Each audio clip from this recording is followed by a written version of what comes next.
Hello and welcome to another episode of Parker's Previews, part of Hit the Books CFB, part of the Hammer Network, and now powered by Circa Sports. Bet like the pros with the world's largest sports books right at your fingertips. Circa Sports. Experience big app bets with the highest betting limits, better money line splits with the lowest hold percentage, best customer service, and more. Sports betting on the go has never been better. Now you can download, fund, and bet like a pro from anywhere. Get your new bookie today at circasports.com. Thanks for being here today. And thank you to the good people at Circa Sports for supporting us. Welcome back to the Parker's Preview show. Again, all we're going to do here today is just a little casual walkthrough using some stats and some data of the bowl season. We've got a couple interesting matchups. We're going to get into some G5 matchups, which I really haven't done this season. Talk about the advantages, the disadvantages of certain matchups, what's going to be good games, what are going to be good investments to make. So I hope that this will be an informative and an entertaining show as we become better consumers of college football content and smarter investors as we approach these games. So today, going to take you through a couple games that are coming up this weekend on the early side of the bowl slate. UTSA and Troy, North Texas, Boise State, Western Kentucky, and South Alabama. Three just really, really good games. And then Rice and Southern Mississippi, which is also going to be a good game, but in a different way than those other three. So with no further ado, let's kind of dive into how we should think about these bowl games. Obviously, the first thing we have to talk about with these bowl games is opt-outs and information, right? So many players are making professional decisions, are injured, are transferring, and you can't blame any of those players. I certainly wish that the incentive structure around bowl games is a little more enticing to help people decide to play those games. But I certainly can't blame anyone for making a decision about their life to pass on the bowl game for whatever reason. So that being said, you've got to have the information there. You've got to know who's playing. That's really going to matter when you're making these bets. Even, look, I'm recording this at a certain fixed point in time. We're going to get different information between now and game time. You just got to stay on top of that. So that's the biggest thing here, even more important than during the season, that these opt-outs are going to be really important. There's a couple places online. You can just search opt-outs, on Google and find a couple places that have reliable information there as well. So got to think about that. And thinking about how we're thinking about bowl games is super important. This is a place where conference and opponent adjustments really shine because we are dealing with a limited sample size. We're dealing with teams that have played different pools of varying levels of competition, and they're going to match up against each other. And what might have worked in the Sun Belt is not going to work in the American. What might have worked in the Conference USA is not going to work in the Pac-12, and vice versa. And so we have to think about matchups. We have to think about what you did against your opponents and how you did it, right? How well did you play against competition? What was the level of that competition, and how did you do it? Remember, really in a predictive sense, we should be really, really reluctant to reward teams for just running over bad teams, right? Specifically like running. You think about 2021 Michigan State, sorry for the drive-by, but the reality is if you could defend the run, you were going to beat Michigan State. And if you had issues with that, they were probably going to beat you. So we want to think about that for everyone as well. Looking at their different types of schedule, looking at their different styles. So we'll talk about run pass matchups and splits in all of these matchups. So information about the opt-outs, second, run pass splits. Third is a little bit of voodoo that I'm going to try to stay away from because I don't know that I do this very well. And I found very few people who can do this very well. But it's the idea that there's motivation discrepancies in bowl games. There are a lot of opportunities where one team is very excited about where they are and their opponent is not. And so you get kind of a motivation gap there. You also get a motivation gap when you have a team who's at the top of their development cycle and potentially disappointed with their results compared to a team who had a worse season but is excited about the bowl practice, is excited about taking a step forward meaningfully for next year. That's going to factor in a little bit here. A couple of these games we have today, the development cycles are matching up and the motivation should be similar. So we should get some really good matchups here overall. So let's go ahead and just dive into these games. We'll talk about these four after a little bit of, just some pontification on bowl strategy here. But let's dive into these matchups. Get ready for just a very professional transition. If you're looking at this on video, I'm going to switch from the big video to the small video, and I'm going to bring up my display here so we can look at this stat preview. Again, this is just a matchup tool that helps us understand the relative strengths and weaknesses of a team and how they might perform against a team with a certain statistical profile. So this first game that we're going to look at is UTSA and Troy. A really, really fun matchup between two teams who are at the top of their conference here in the Cure Bowl, I believe it is. And two teams who are, like I kind of mentioned, at the top of their development cycle, very, very experienced, very, very well coached, and have done super well this season. Currently, I see this line at, let's go over to Circa, our preferred sports book.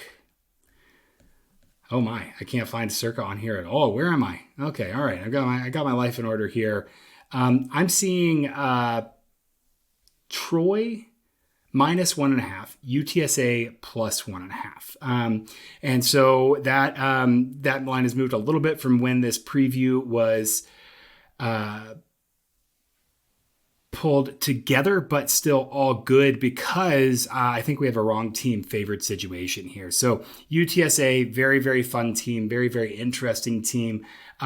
Mostly rely on kind of two players in their offensive scheme. They rely on Zachary Franklin, the wide receiver, who's just very involved, and then Frank Harris, the quarterback, who can distribute the ball very well, but can also run the ball when needed. They have a very, very good draw game. He's a very, very credible threat there as well. So that is that offense is super dynamic. You can see that offense is, let's highlight this so that we can all see this. That offense is 8th overall in efficiency. Again, not opponent adjusted there, but just in the merits. You opponent adjust that, we're going to get in the 30s or the 40s, but we're not going to go to like the 80s, right? They're 8th overall, very good in offense, and they're going to be matching up against a very good Troy defense. Troy's defense against a pretty similar schedule as UTSA's minus the non-con is allowing negative 0.059 EPA per play.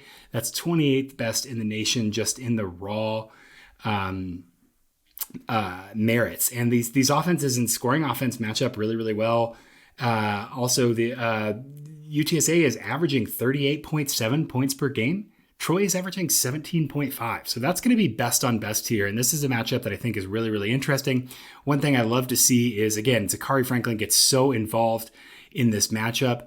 I talked about run pass splits as something that's going to be really important. UTSA is 10th in EPA per pass. They are overall, they are 2nd in passing success rate in the nation. This offense is super efficient and super explosive. They're moving the ball well. That is all very, very important because they're 50th in rush rate over expected. They're actually passing more than the average team. So that higher volume of passing with that higher efficiency, that's the good stuff, right? That's the predictive week over week. I know that you're doing a good job. I know that you're a good team. And so that's certainly one of something to be excited about. That Franklin to Zachary, that Frank Harris to Zachary Franklin connection, the Frank to Franklin connection, they're averaging 308 passing yards a game. That's nothing to sneeze at. And their run game doesn't fall off very much. They're 26th overall in EPA per rush. Troy, on the other hand, that defense has been very good, but you look at this split, they're 29th in EPA per pass, a little worse, 47th in EPA per rush. And you can see that their success rate, they're much worse against the rush.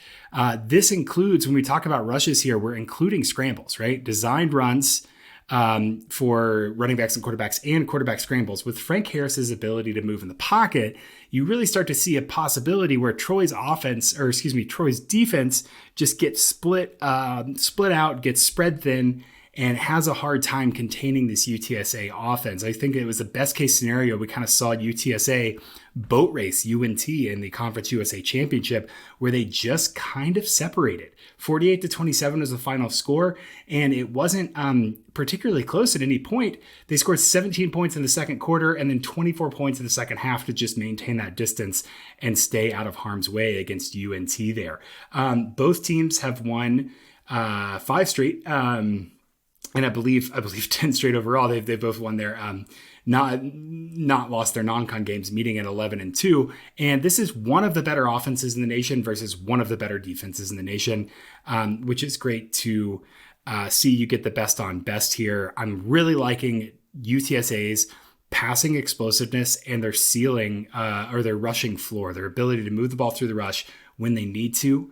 That's why I actually have them favored. On the other side of the ball, UTSA is a little worse. Yeah, they're 80th right here in EPA per play defense, allowing a positive EPA on defense. Not good. You want to be creating negative plays for your opponents. But if you look at this split, they're 84th in EPA per pass, 64th in EPA per rush. That's not a huge split. And I think that's actually going to be match up nicely between what Troy does. They don't pass particularly well, and they don't run particularly well. Note that 92nd in rushing success rate, 36.3% rushing success rate there. So not very good from Troy. And I think that this UTSA defense is going to be able to do more than enough to hang on against a bad Troy offense to keep the Roadrunner offense out in front of things here.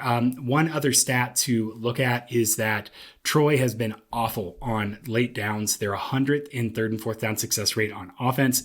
UTSA has actually been much better on that. They're 39th overall, allowing just a 38.5% success rate. So you look at the early late down, the run pass splits, and I'm going to roll with UTSA plus 1.5. You can get that minus 105 some places if you're looking around.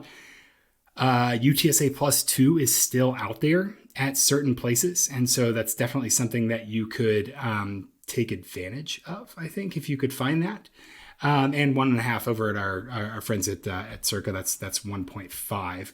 So not bad at all either, and a good place to get that line. So UTSA plus 1.5, plus 2, all the better if you can get it and not pay too much for those points, is a fine bet this weekend. That's going to be one of my official plays. Let's move to our next game, North Texas versus Boise State. I will say I did not talk about opt-outs in that game. There aren't substantial opt-outs in that game. I'm saying that because I'm moving over to my notes, and there are going to be opt-outs in this North Texas Boise State game, but none in that UTSA game. George Halani, I don't know if I call that an opt-out for Boise State. Running back is going to be out. That's going to be a huge, a pretty big deal for Boise State here. Their offense never really seemed to click this season. It felt like it wanted to be one thing early in the season, but they didn't have the offensive coordinator. And then when they switched offensive coordinators, it felt like they didn't have the personnel to necessarily be what they wanted to be. They have won 3 of their last 5. They lost to Fresno in the Mountain West Championship game. They lost to BYU at home at the beginning of November, and then played 3 pretty good teams, 3 pretty bad teams in Nevada, Wyoming, and Utah State, and kind of took care of business and survived there. So Boise State has been up and down and kind of streaky all season. I bring that up because it's important to factor in how teams have played recently when we're factoring in how they're going to play going forward. So the line for this game is currently Boise State minus 10, 10.5 some places, minus 11. But I'm seeing most places are 10, 10.5 at Circa there. So a pretty big lead I'm actually going to ride with the underdog here, and I'll explain. I'm going to take North Texas and the points. I know they fired their coach. I know they've hired a new coach, but this offense has been legitimately explosive. I won't even pretend to do anything funky like, oh, it's a fired coach bump or something. I'm not gonna do voodoo here. What I am going to tell you is that this matters a whole lot. This 24th in EPA per pass, 37th in EPA or in passing success rate for this UNT offense. They are explosive. They can get a big play. And with this low of a total, the double-digit lead does not make a ton of sense to me here. You look at the raw scoring, Boise State's offense is allowing 18.5 points per game. UNT's offense is scoring 33.9. But if you look at the quality of competition, they really have not had a lot of success in against good teams down the stretch. They're in the Fresno State game. Jake Haener, 184 yards, 6.8 yards per attempt.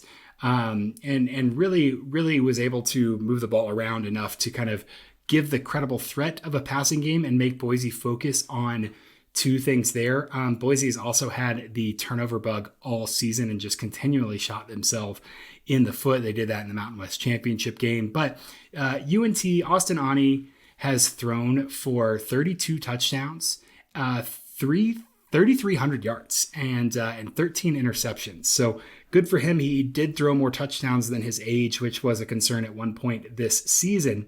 But overall, he's still a good quarterback. He's got a couple options in receivers that are enough to make a team take a second glance there. And so I like the explosiveness of UNT. I like the potential for this offense to put up some fireworks against a Boise State team that has been, they're going to get a new OC this week, I believe, but it's been a little bit flighty up and down this season and really, gotten a little bit inflated by good competition or favorable spots the last couple of weeks. So I'm going to ride with UNT to keep this close. I think that Austin Ani has a lot to play for here in his last game. This is effectively a road game for, a home game for UNT. They're going to Frisco. It's right down the street. They probably won't even stay in Frisco. So Boise State having to travel across the country. Weather can always get a little weird in North Texas this time of year.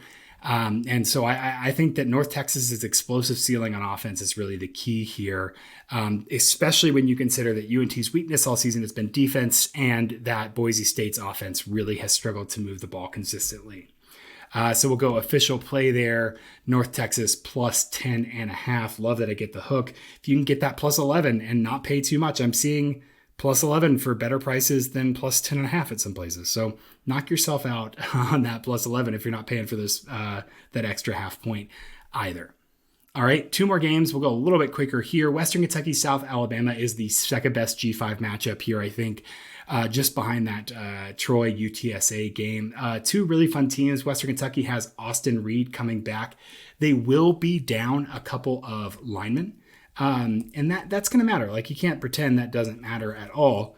But they're losing their center and their tackle are in the transfer portal. We're not sure if they're going to play. They have a cornerback and a wide receiver who are out. But Austin Reed has said that he is not going to transfer. He is playing in this game and will be a force to be reckoned with here, certainly.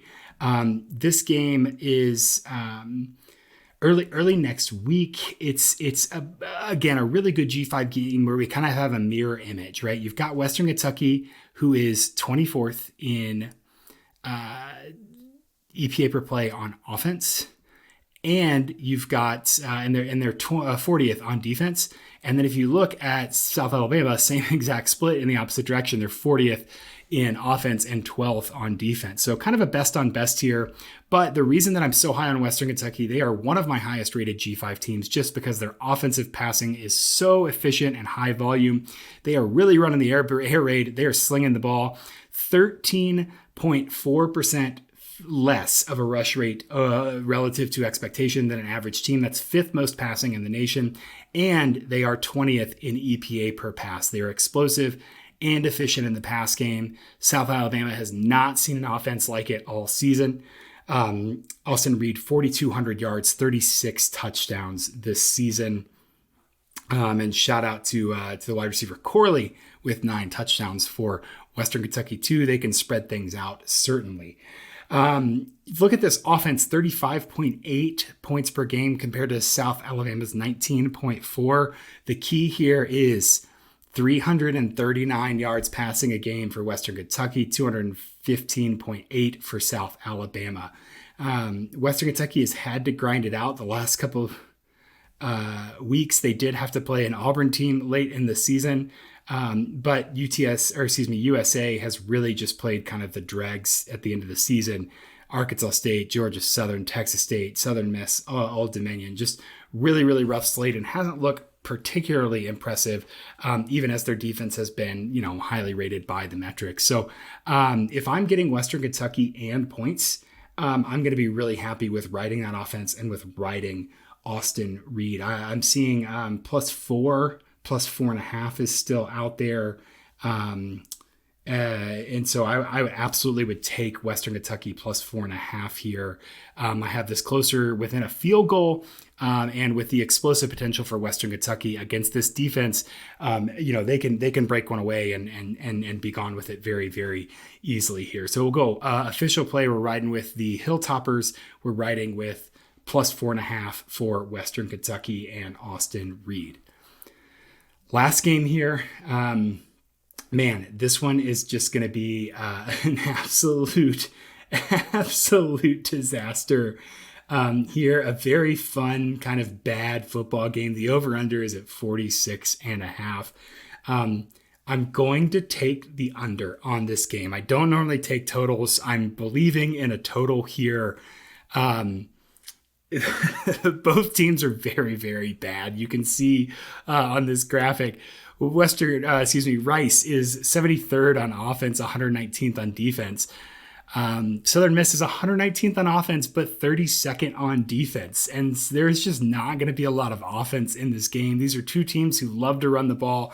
81st in rush rate over expected for Rice, 96th in rush rate over expected for Southern Miss. This is just a very, very fun game to me because it is going to be between two teams who are very happy to be where they are. Southern Miss under Will Hall is in a rebuild and really just trying to get any kind of positive momentum in the right direction. Rice, on the other hand, 5-7, they get the APR Bowl. And so a nice way to kind of send out their guys. You can get this at 46.5 as the under. 45.5 is a lot of places. That's probably the more common line you're going to see and probably a better price there. But I mean, everything that looks at scoring here, Rice, they're 27th in quality possession rate. They will move the ball decently. They are 123rd in finishing drives. When Rice has a first down inside your 40, they are averaging less than a field goal. I'm going to say that again. When Rice has a first down inside your 40, they're averaging less than a field goal.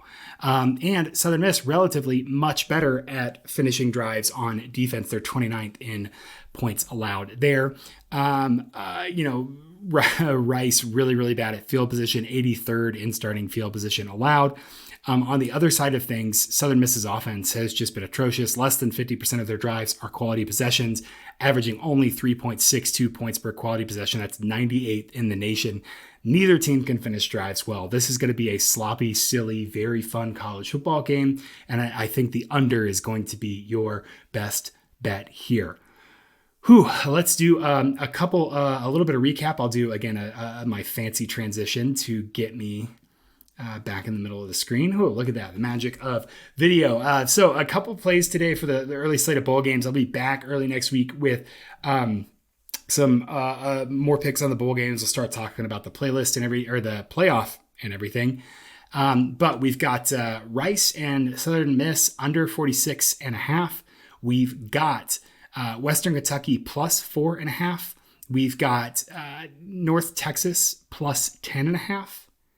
And we're going to go UTSA +1.5. So some value here in these matchups. Hopefully these are useful to you. Again, want to implore you to make sure you're up to date with opt-outs, make sure you're shopping around for lines here. There's a lot of information asymmetry here. Don't get stuck in a bad spot because you didn't do your homework. Also, make sure that your amount of your bet is reasonable given the information discrepancy and given how much is unknown in this spot here. But this has been Parker's Previews. We're part of Hit the Books CFB on the Hammer, and we are powered by Circa Sports. Bet the pros, bet like the pros with the world's largest sports book right at your fingertips. Circa Sports. Experience big app bets with the highest betting limits, better money line splits with the lowest hold percentage, best customer service, and more. Get your new bookie today at circasports.com. Thanks for watching. Best of luck this weekend. We'll be back next week.